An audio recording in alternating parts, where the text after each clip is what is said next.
Salut tout le monde, c'est A2, j'espère que tout roule pour vous. Pour cette nouvelle vidéo, on va changer un peu de catégorie parce qu'aujourd'hui, on va mettre les mains dans le cambouis. Je vais remplacer les filtres de la voiture, ça va me permettre d'éviter de payer une nouvelle facture. Au passage, je vous en fais profiter, ça peut peut-être vous faire économiser. Promis, c'est pas une arnaque, allez c'est parti, bienvenue dans Bric-au-Brac.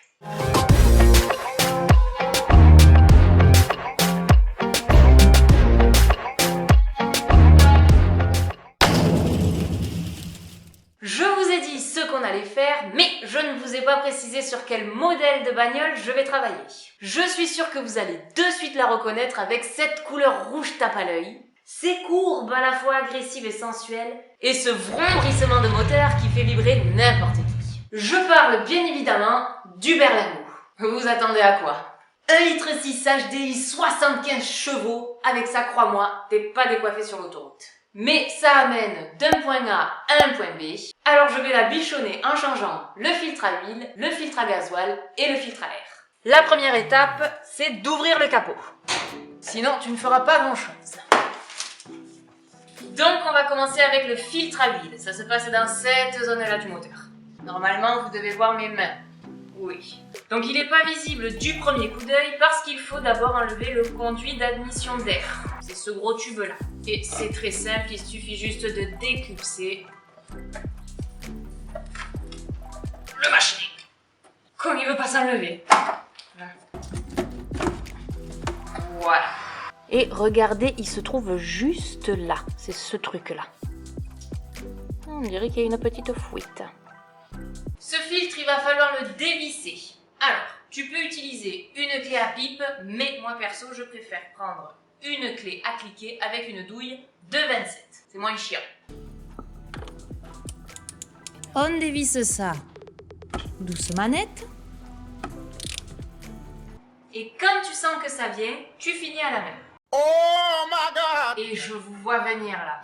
Attention, on parle de mécanique, hein, pas d'autre chose.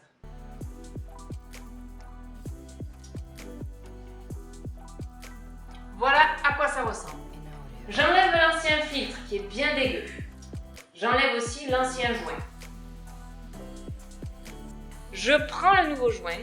Ah, non pas celui-là, on le garde pour plus tard.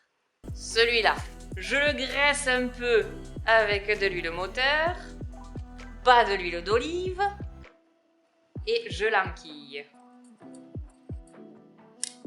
Pour terminer, je replace le filtre dans son emplacement.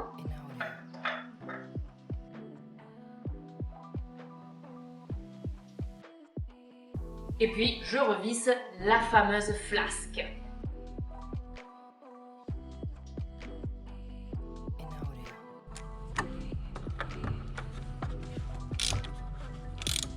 Voilà, tu vois, c'est pas si dramatique que ça. Si t'as rien d'autre à changer, il suffit juste de remettre le conduit d'admission d'air à sa place. Voilà. Allez, on se dégonfle pas, on continue avec le filtre à gazole. Alors, ne prends pas peur, il y a quand même pas mal de petits trucs à retirer avant d'accéder au filtre. Mais t'inquiète pas, ça va bien se passer.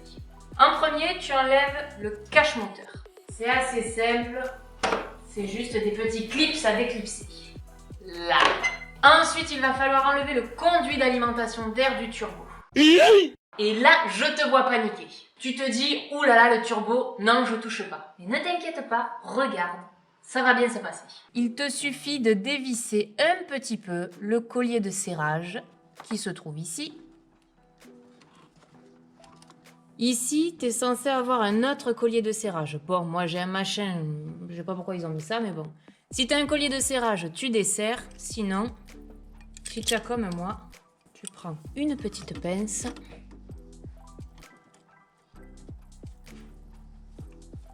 Et tu déconnectes ici. Voilà. Tu retires le conduit d'admission et tu le mets de côté. Tu vois jusque-là, tout va bien. Notre filtre à gasoil se trouve juste ici. Donc, tu vois, on ne peut pas encore y accéder, il y a encore 2-3 trucs à enlever. On va commencer par déconnecter cette connectique. De connasse, elle ne veut pas venir.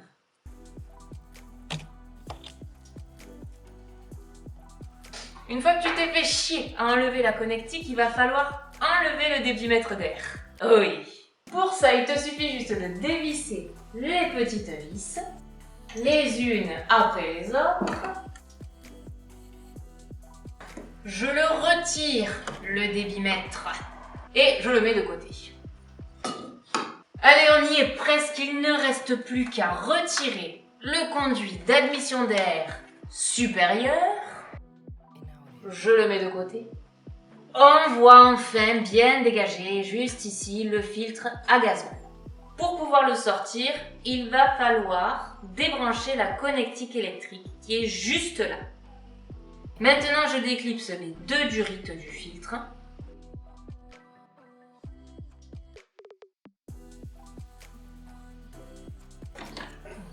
Voilà. Une fois que tu t'es bien fait chier à tout déconnecter, il faut pas le jeter. Parce qu'il y a une partie qui ne se remplace pas. C'est celle-là, ce petit boîtier. Hop là, tu l'enlèves. Tu vires les anciens joints. Tu les remplaces par les nouveaux.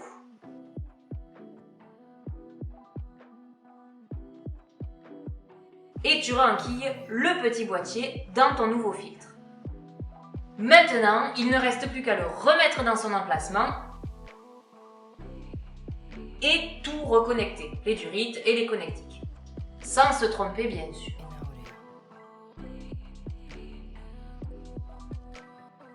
Pour terminer, il va falloir re-remplir le filtre à gasoil. Et pour ça, il suffit juste de prendre cette petite pompe d'amorçage, la déclipser et pomper pendant au moins 1 minute. Ça fait 1 minute? Oui. Et il en est fini pour le filtre à gasoil.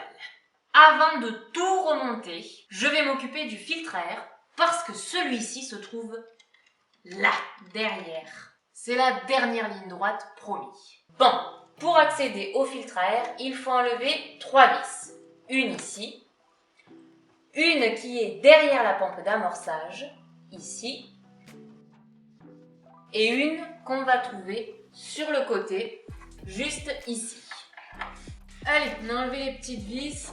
Il n'y a plus qu'à enlever le cache. Je crois que ça s'appelle aussi une flasque.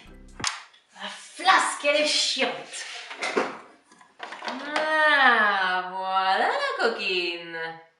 Et on a juste à retirer l'ancien filtre, qui est, oui, ma foi, pas trop sale. Un peu de poussière quand même. Allez, là, pas trop de complications. Je prends le nouveau. Je le réinsère dans son habitacle. C'est bien de passer un petit coup d'aspi quand même avant, mais là je vous avoue que je commence à en avoir marre. Alors on dégage les petites feuilles et on remet le filtre.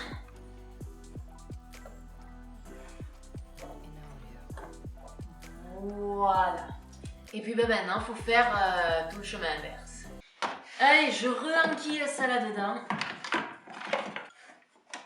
Ah, j'y arrive pas, ça m'énerve. Bon, ça y est, les filtres sont changés, on s'est bien fait chier. Maintenant, c'est pratiquement terminé, il ne reste plus qu'à tout remettre à sa place. On commence par la pompe d'amorçage. On la remet, on la clipse bien correctement dans son emplacement. Ensuite, on va remettre, comment ça s'appelle ça déjà? Le débitmètre. Celui-là aussi, il faut le reconnecter. Le machin d'air du turbo là. Je la remets à son emplacement. Hop. Quiche un bon coup. Je remets le conduit d'alimentation d'air supérieur. Le conduit d'alimentation d'air inférieur. Et voilà. Maintenant, on va démarrer et on va voir si ça marche. Ça marche pas.